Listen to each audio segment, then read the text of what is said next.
Alors, je fais une petite vidéo là, succincte, par rapport à une visseuse de marque Parkside. Donc c'est la marque, c'est certainement la marque du Lidl ou quelque chose comme ça. Ça vaut pas très cher, ça vaut moins d'une trentaine d'euros. Celle-ci elle est en panne. Et alors je vais l'ouvrir après. Bon, on va voir que c'est très rapide et très simple à ouvrir. Et en fait, ce qui s'est passé sur cette perceuse visseuse, quoi.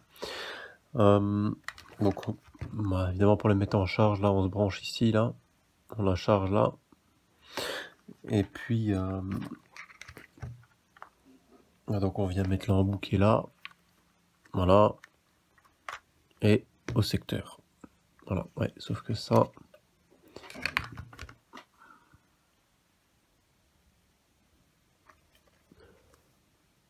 comme on le voit ici, là, 12 volts, et là ici 3,6 volts. Donc ça va pas. L'embout rentre évidemment parfaitement, mais c'est pas conçu pour. Voilà ce qu'il faut. Voilà, là, embout comme il faut, sur une alimentation 5 volts, sur une alim de 5 volts. Et alors au passage, hein, même en le branchant en 12 volts, on a aussi les lumières qui s'allument. Bon là elle a chargé toute la nuit, hein, mais il se passe absolument rien. Ça tourne pas, l'accu il est mort. Alors je sais pas exactement si l'accu est mort parce qu'il a été déchargé pendant trop longtemps, ou bien si l'accu est mort parce qu'il a été chargé avec une tension de 12 volts, en sachant que les composants qui sont internes à la perceuse ont une certaine tolérance. Le circuit où les composants sont implémentés a une certaine tolérance. Tous les composants sur la carte vont accepter une certaine plage de tension, mais bon, 12 volts, la plupart du temps, ça va pas, ça fonctionne pas.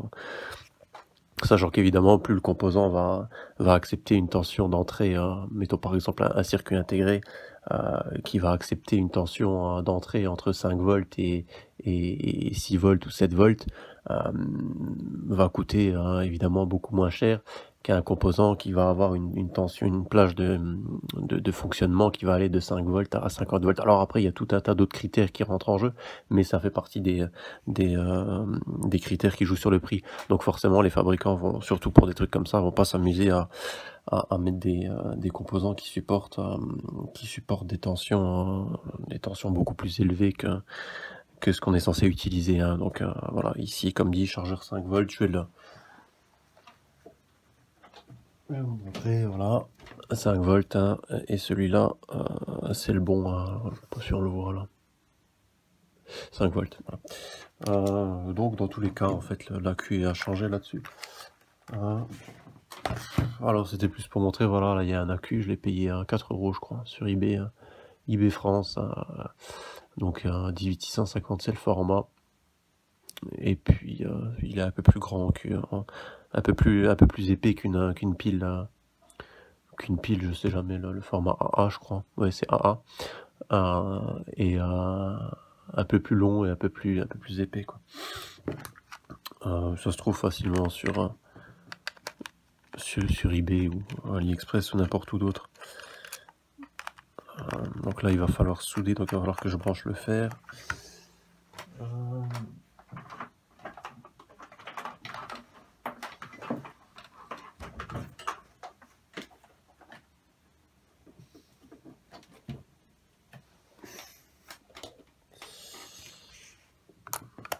Bon, il n'y a rien de sorcier hein, au niveau du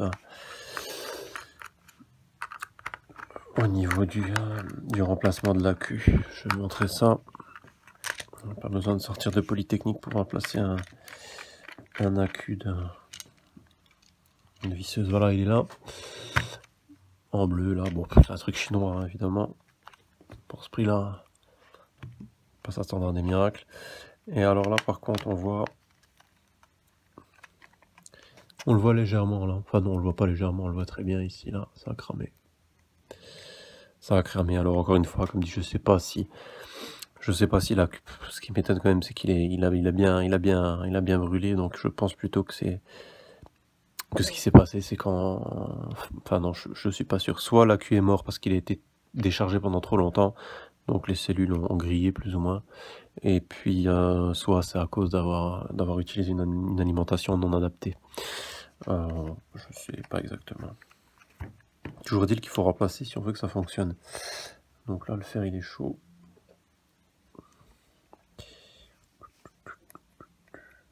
Alors, je vous montrerai après quand même au niveau de la tension qu'il y a là-dessus. Hein. Parce qu'évidemment, bah, je peux même le montrer maintenant. Non, je vais quand même dessouder l'autre bout. Ouais, le plus est quand même indiqué.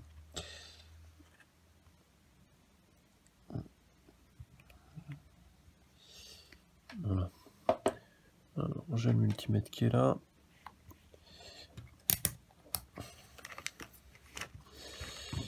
Hop. Voilà, et donc là on a 0. On n'a rien du tout, oui. Voilà, forcément. Voilà, on a 0,3 volts, en sachant que la visseuse a été chargée toute la nuit, quoi, donc l'espace de peut-être plus de 10 heures, quoi. Je sais pas pourquoi ils ont été fabriqués ça, là. Qu'est-ce que c'est que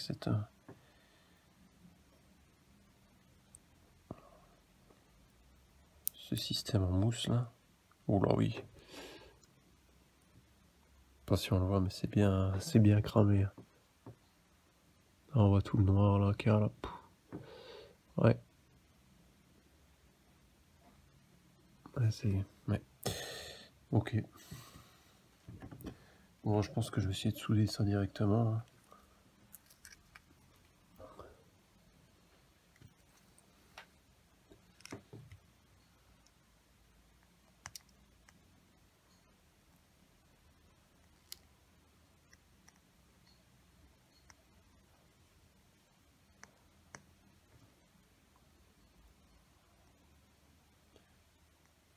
Non, il veut pas accrocher. Hein.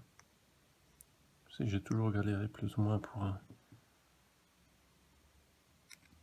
Ça, c'est le problème quand on soude là-dessus directement.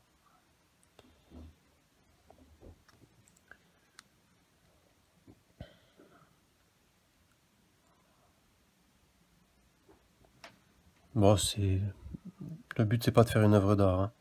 Je le dis tout de suite.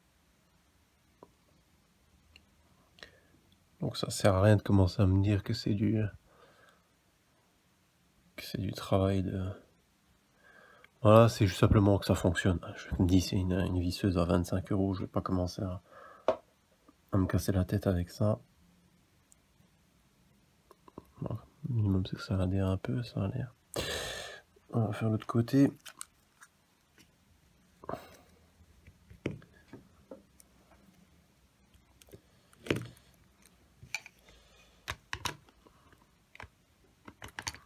Pas très pratique ça. C'est de coincer ça quelque part.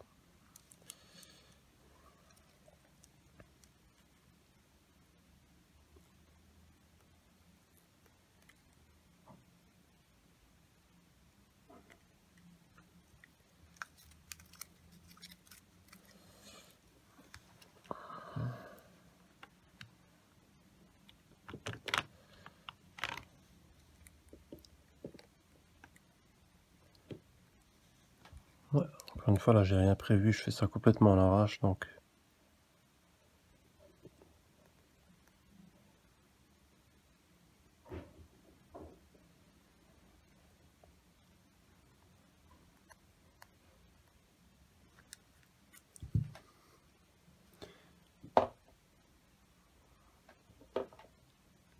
Alors, je suis déjà à quasiment 10 minutes.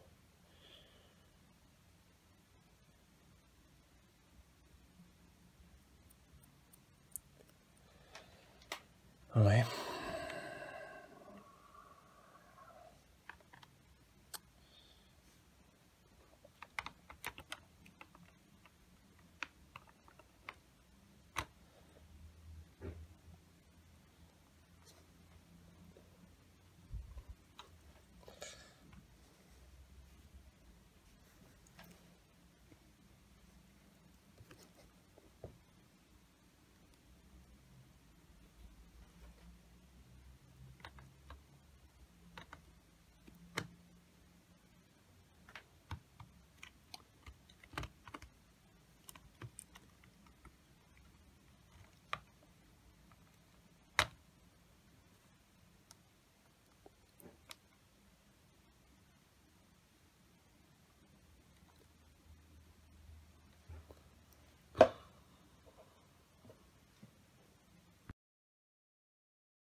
Je vais juste montrer au niveau de la mesure, hein, parce que j'ai oublié de montrer ça. Voilà, la batterie, on est à 3 volts 93, 94.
Voilà, rien de plus à dire là-dessus.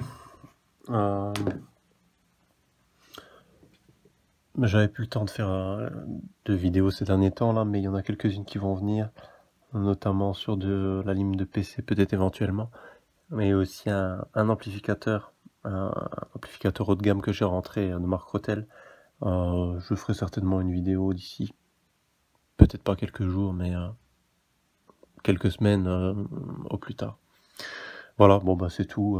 Voilà, comme ça vous savez, si vous avez une visseuse qui fait plus bien le job, et ben faut remplacer la queue. Il y a rien de très difficile, et surtout quand vous avez un appareil à brancher, un appareil comme ça électronique. Alors c'est pareil pour les PC, hein, au passage, hein, vous avez PC portable, vous avez de temps en temps les torsions qui sont pas exactement les mêmes au niveau du branchement, quoi. Donc à bien vérifier au niveau de la ligne ce qu'elle fournit comme tension, quoi. Ne pas mélanger 12 volts et 5 ou 6 volts. En général, les appareils n'apprécient pas, quoi.